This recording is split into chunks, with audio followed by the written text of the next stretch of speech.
Graça e paz, irmãos. Hoje eu tenho a responsabilidade de transmitir a mensagem do Senhor. É um privilégio, é uma alegria no coração. Eu quero compartilhar com você algo que Deus tem falado ao meu coração e eu quero compartilhar aí com os irmãos o texto de Esdras, capítulo 7, verso 10, que diz assim: porque Esdras tinha preparado o seu coração para buscar a lei do Senhor e para cumprir e para ensinar em Israel os seus estatutos e os seus direitos, né? Um texto muito rico que nos faz refletir o momento que nós estamos vivendo hoje e aonde Deus ele quer que nós venhamos estar, né? Vamos orar. Senhor, eu te agradeço em nome de Jesus pela oportunidade, pelo dia, pela salvação em Cristo Jesus. Perdoa os meus pecados, as minhas faltas. Abençoa nossas vidas. Que o Senhor nos conduza a entender a tua palavra gloriosa e santa. Que nós possamos, ó Deus, em nome de Jesus, praticá-la, cumpri-la e ensiná-la conforme lemos, ó Pai, na mensagem do Senhor, na palavra de Deus. Em nome de Jesus, amém. E graças a Deus. Bem, irmãos, estamos passando por um período crítico da nossa nação. Do povo em todo está passando por um momento de aflição. E essa pandemia, ela agravou esse período onde estamos vivendo um período de temor, um período de incerteza devido a essa pandemia, devido a esse vírus que atacou e está assolando a nossa sociedade. Assim como nós estamos passando por um período de aflição, o povo de Israel também passou por um período de aflição. E esse período de aflição, ele foi causado por um período de disciplina do Senhor em relação aos pecados cometidos por Israel, que foi o pecado da idolatria. E eu quero contextualizar essa aflição, querendo que você também volte comigo no tempo e possa vivenciar isso, para que a palavra ela possa estar viva no seu coração, na sua vida. O período que eles passaram. Eles foram cativos levados para a Babilônia. A Babilônia foi um dos grandes impérios que reinaram aí em toda a humanidade. E nós vemos que o seu grande líder foi Nabucodonosor. Um grande líder que era estrategista, conquistador e administrador. Ele foi que revolucionou o Império Babilônico, com grandes obras, com grandes obras arquitetônicas, estátuas, estradas. Só que não contente com tudo aquilo que ele tinha, ele resolveu avançar, resolveu conquistar. E esse conquistar, ele ia subjugar outros povos. E a nação de Israel estava aí no caminho do Império Babilônico. E nós vemos que o Império Babilônico ele se destacava em algumas áreas. Na área cultural, nós vemos que eles realizaram grandes investimentos, né? Tornando um grande centro cultural. Aí tem os Jardins Suspensos, né? A Torre de Babel. Nós vemos que eles realizaram grandes obras, né? Na ciência, eles foram mestres na questão da astrologia, da astronomia, da matemática, né? eles foram extremamente cientes e conscientes dessas ciências e realizaram grandes feitos, né? A religião era uma religião onde eles cultuavam diversos deuses, alguns deuses em específicos, né? Istar, a deusa do amor, eles acreditavam que protegia o povo de toda a maldade. E agora imaginem já alguns períodos já de aflição que o povo de Israel estavam passando. Ou seja, era um país, era um povo que tinha que ter uma vida única de serventia a Deus, e estavam num lugar onde eles tinham que adorar a Deus e conviver com inúmeros deuses. E em alguns casos eles tinham que cultuar esses deuses, senão seriam taxados de rebeldes contra a nação. Nós vemos que o Império Babilônico ele se destacou também pelo seu poderio bélico. Nós vemos isso em relação ao sítio sobre Israel e a maneira como eles foram deportados. Eles tinham uma ciência muito rica para a época em relação a arco e flecha, armas de guerra, cavalos, montarias. E eles, quando subjugavam o povo, eles utilizavam de grande violência e utilizavam essas pessoas que eram cativas para o serviço que Nabucodonosor idealizou, que eram as grandes ruas, os grandes cenários, os grandes jardins suspensos. Agora imagine você de uma nação livre que adorava ao Senhor, você é subjugado, é escravo e você começa a trabalhar nesses locais como escravo, sem a sua liberdade. Então era um período de muita aflição, ou seja, você saber que você vai levantar todos os dias e você vai estar aí preso a um império ímpio, que foi o Império Babilônico. E nós vemos também que eles se destacavam na economia, a agricultura é um dos fortes também do Império Babilônico. E os escravos, todos os povos que eram trazidos para a Babilônia tinham que trabalhar nas lavouras. Ou seja, aquela liberdade que o povo tinha foi extremamente subjugada pelo Império Babilônico. Então foi um período de 70 anos de muita aflição.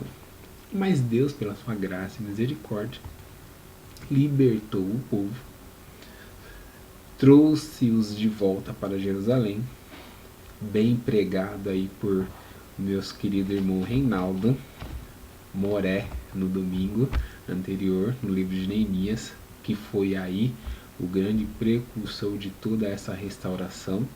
Ele foi o grande estrategista, aquele que planejou, que tinha alvos definidos, aquele que sabia onde queria chegar. E nós vemos que ele fez toda essa parte estrutural. E nós vemos que Esdras, o livro que nós lemos, trabalha na questão espiritual. Nós vemos que o livro de Esdras e Neemias, os teólogos acreditam que era um livro só.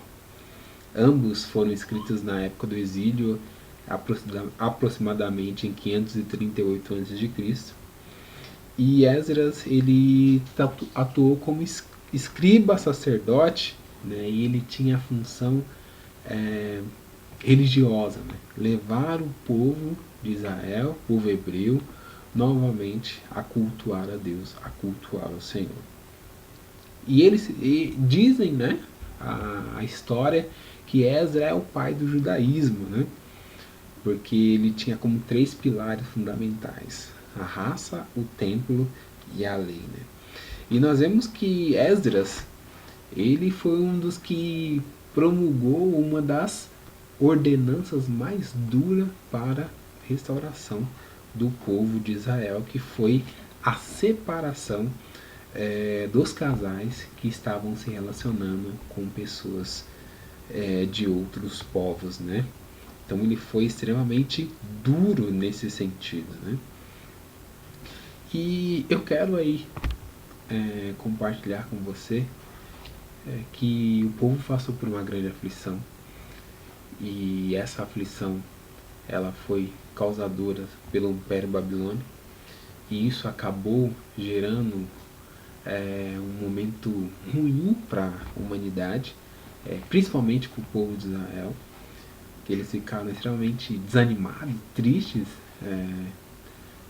chateados com a situação, mesmo depois voltando para reconstruir, tinha uma apatia espiritual. E nós vemos também nos dias de hoje que essa pandemia ela está causando uma apatia no povo de Deus. Muitas pessoas que aquele que está firme vai continuar firme, aquele que estava mais ou menos continua mais ou menos, e aquele que não estava nem firme nem mais ou menos está totalmente longe da presença de Deus. Mas eu quero que você medite comigo em 3 pontos para que a gente possa restaurar essa animosidade espiritual através da palavra do Senhor. E eu quero que você reflita comigo em 3 ações. A primeira ação, baseada em Esdras capítulo 7, verso 10. Porque Esdras tinha preparado o coração. Eu quero que você prepare o seu coração. Eu quero que você prepare o seu coração para que você possa absorver esses conceitos e possa aí guardar eles no seu coração. Primeira coisa que ele fez, buscar a lei do Senhor. Nós só buscamos a lei do Senhor com alegria. Esdras capítulo 3, 10 e 13 diz assim: Quando, pois, os edificadores lançaram os alicerces do templo, então apresentaram os sacerdotes já revestidos com trombetas os levitas, filhos de Asaf, com saltérios para louvar ao Senhor, conforme a instituição de Davi, o rei de Israel. E cantavam as reveses, louvando e celebrando ao Senhor, porque é bom, porque a sua benignidade dura para sempre, sobre Israel. E todo o povo jubilou com um grande júbilo, grande louvor ao Senhor pela fundação da casa do Senhor. Eu vou parar por aqui. Já é de grande valia. O povo buscou ao Senhor com muita alegria. Quando os fundamentos foram lançados no templo, houve um grande júbilo. A Bíblia nos diz: aqueles que lembravam da glória do passado choraram, porque não estavam vendo hoje o templo como era anteriormente. E aqueles que estavam vivendo aquela realidade nova pelo fato de ter a oportunidade de adorar ao Senhor novamente. Então nós temos que buscar a lei do Senhor, buscar a palavra de Deus com alegria, se alegrar pelas coisas que Deus tem feito na nossa vida, com grande júbilo, com grande alegria. Nós temos que buscar a lei do Senhor com perseverança.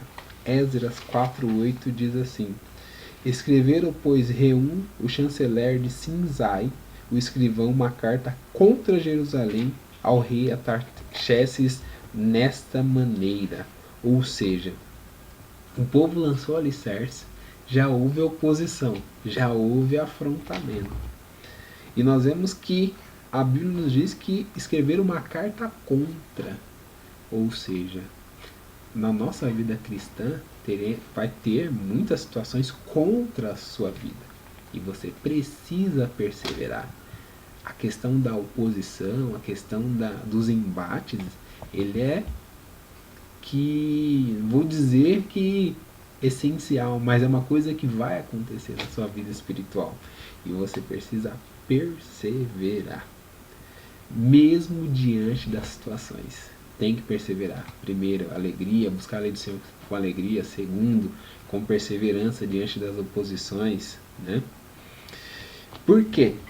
Porque em Esdras 6, versos 6 e 7, diz assim: Agora, pois, Tetanai, governador além do rio, e os seus companheiros, as farsaques que estáis além do rio, apartai-vos dali. Deixai a obra desta casa de Deus, para que o governador dos judeus edifique essa casa de Deus no seu lugar. Ou seja, eles perseveraram, eles continuaram, depois houve um novo decreto ordenando que eles continuassem a obra de Deus. Então olha a importância de você se alegrar na lei de Deus. Olha a importância de você se perseverar diante das situações. Porque no momento certo, Deus vai dar a oportunidade para que você possa cumprir a obra dele, cumprir a vontade dele. Primeiro, nós entendemos que precisamos buscar a lei do Senhor. Segundo, precisamos cumprir a lei do Senhor. E como nós cumprimos a lei do Senhor? Sendo forte e corajoso. Aí eu quero ir para o livro de Josué, capítulo 1, versos 6, 7, 8. Eu não vou ler, mas eu quero frisar 3 sentenças de Deus para com Josué. Eu já não te mandei ser forte e corajoso. Para você cumprir a lei de Deus, você precisa ser forte e corajoso. Deus, ele quer que sejamos pessoas corajosas. Deus, ele quer que você seja corajoso. Deus não gosta de pessoa que se acovarda diante dos desafios espirituais, diante da dinâmica da vida cristã, das lutas espirituais. Você precisa ser uma pessoa corajosa. Precisamos lutar, precisamos enfrentar. Porque a Bíblia nos diz em Esdras, capítulo 5, 1 e 2, que o povo estava um pouco desanimado por causa das ações contra. De repente Deus agiu e levanta o profeta Zacarias. E eles dão um chá de ânimo. Vamos lá, vamos reedificar. Deus está com vocês, Deus está conosco. Essa obra vai continuar. E essa é a vontade de Deus. Você só cumpre a lei de Deus com coragem. Você precisa ser uma pessoa corajosa. Precisa buscar a Deus com afinco. Não se acovardar. Não desistir. Não desistir de lutar. Deus é um Deus que nos anima. Deus chega para Josué. Josué, eu já te falei. Ser forte e corajoso. Eu já não te mandei ser forte e corajoso. Mais uma vez, ser forte e corajoso. Seja forte, seja corajoso. Em nome de Jesus. E terceiro, para finalizar. Primeiro, vamos cumprir a lei de Deus buscando a lei de Deus de coração. Cumprindo a lei de Deus. Segundo, cumprindo a lei de Deus. E terceiro, ensinando a lei do Senhor. Aí eu quero ir para o texto de Timóteo. 2 Timóteo capítulo 2, verso 6. Diz assim: por cujo motivo te lembro que desperte o dom de Deus que existe em ti pela imposição das minhas mãos. Glória a Deus. Glória a Deus. Deus deu um dom para cada um de nós. Para que nós pudéssemos e para que nós possamos cumprir a vontade dele. Ensinando as verdades espirituais. E a gente só vai conseguir se reerguer em meio a esse caos de coronavírus, desemprego, necessidade, saúde, casamento, a questão dos pecados, enfim, quando nós confessarmos os nossos pecados e nós cremos com fé que Deus é fiel e justo para nos perdoar os pecados e nos purificar de todo e qualquer tipo de injustiça. Todo e qualquer tipo de injustiça. Deus não desiste de um crente em Cristo Jesus, daquele que buscou ele de coração. Deus não desiste de um líder. Reaviva o dom que há dentro de você, em nome de Jesus. Reaviva. O maior medo que nós, hoje, como humanidade, estamos passando é o medo de morrer. Mas se nós analisarmos a palavra de Deus, o apóstolo Paulo, ele chega na sua carta e diz assim, ó, o morrer, viver é lucro e o morrer é ganho. Ou seja, se eu estou aqui, graças a Deus, se eu for, amém, glória a Deus. É porque a gente ainda continua com aquele espírito da mulher de Ló. A gente quer ficar aqui, a gente quer ter o melhor daqui, a gente quer ter os desejos daqui, a gente quer usufruir das coisas daqui. E a gente vai deixando que essa busca material venha minar aquilo que é mais importante, que é a questão espiritual. Não vou dizer que nós somos seres humanos, somos supercríticos. Não, a gente passa por isso. A gente fica com medo de contrair o vírus, de passar, de transmitir, de pegar, de ficar doente, de morrer. Enfim, isso faz parte da humanidade. Mas tem coisas que nós temos que entender que são importantes e primordiais. E uma delas é você reavivar o dom de Deus que está em você. Volte. Volte para o Senhor. Volte para Deus. Volte para Jesus. Volte para Cristo. Volte correndo. Volte para fazer a obra de Deus. Em nome de Jesus. Nós vamos vencer. Em nome de Jesus. Eu quero orar. Eu quero orar para que Deus possa, em nome de Jesus, abençoar a sua vida. E que você possa buscar. Que você possa cumprir. E que você possa ensinar a lei de Deus através da ação miraculosa do Espírito Santo sobre a sua vida, em nome de Jesus. Pai, nós te agradecemos, em nome de Jesus, pela oportunidade que o Senhor tem nos dado de te servir e te honrar, e queremos buscar verdadeiramente satisfazer a vontade do Senhor. No nome santo e glorioso de Jesus, que o Senhor nos renove, em nome de Cristo Jesus. Amém. E graças a Deus. Deus abençoe, irmãos. Fiquem na paz. Bom domingo. E que tenham uma excelente semana. Em nome de Jesus.